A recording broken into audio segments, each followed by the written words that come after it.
بسم الله الرحمن الرحيم. الله يحب المحسنين. وقال رسول الله صلى الله عليه وسلم: من يرد الله به خيرا يفقهه في الدين. اللهم صل وسلم وبارك على سيدنا محمد وآله وصحبه أجمعين. 2026 ইংরেজি সনে মহাখালী দারুল উলুম হুসাইনিয়া মাদ্রাসা দাখিল ছাত্রদের পরীক্ষার উপলক্ষে দোয়া অনুষ্ঠানে আজকে সম্মানিত অতিথি এবং সভাপতি আমাদের প্রিন্সিপাল এবং আসাদায়ে কেরাম এবং সামনে উপবিষ্ট আমার ছাত্রছাত্রীরা, আসসালামু আলাইকুম ওয়া রাহমাতুল্লাহ। তোমরা কথা বললে তো আমরা কথা বলতে পারবো না।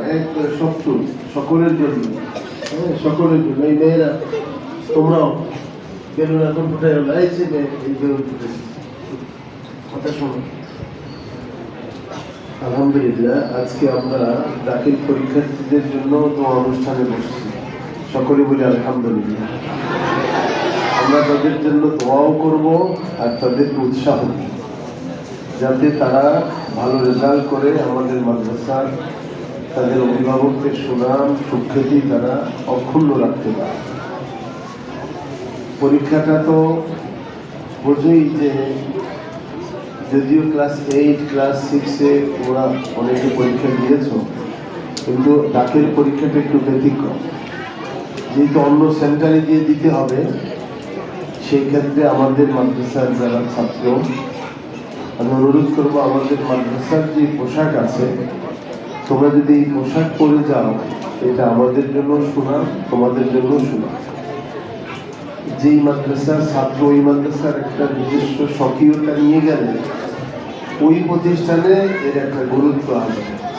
এই জন্য তোমরা নিষেধ নাই অন্য পোশাক পরলেও, কিন্তু অন্তত আমাদের পোশাক যদি থাকে তোমাদের বানানো, সেটা তোমরা গায়ে দিয়ে যাবে। এটা আমার একটা অনুরোধ। 2 নম্বরে, ওইখানে যেহেতু অনেক মাদ্রাসার ছাত্র একত্রিত হবে, ওই সময় তোমাদের চলাফেরা, তোমাদের আচার আচরণ, এটাও আমাদের মাদ্রাসার সুনাম আনবে।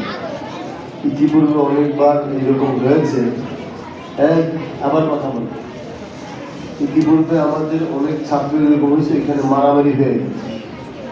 আমাদের ছাত্র বা অন্য কোনো ছাত্র এরকম মারামারি হয়েছে, এগুলো থামাইতে গিয়ে কি ব্যাপার অমুক মাদ্রাসার ছাত্র।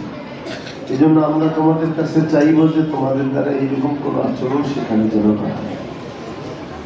আর ক্লাসে যে পড়াশোনা তোমরা করছো, ওইখানে যাওয়ার পরে পরীক্ষার হলে যখন পরীক্ষা দিতে যাবে, এই সব পিছনের সব পড়ার কিন্তু জিনিস তোমাদেরকে দাখিলে নিতে হবে। এই কারণে তোমরা যারা যাইতেছো, প্রথমে আল্লাহর সাহায্য কামনা করবা।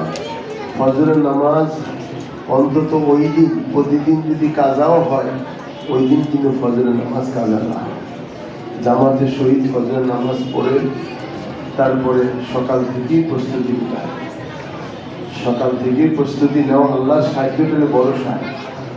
এই বৎসর শিক্ষা মন্ত্রী যিনি এসেছেন, উনি একসময় আমাদের দেশে এই শিক্ষা ডিপার্টমেন্ট এক মহা বিপ্লব ঘটেছে। বিশেষ করে এদেশে তখন নকলের খুব ছড়াছড়ি ছিল। উনি একাই সেটা নকল বন্ধ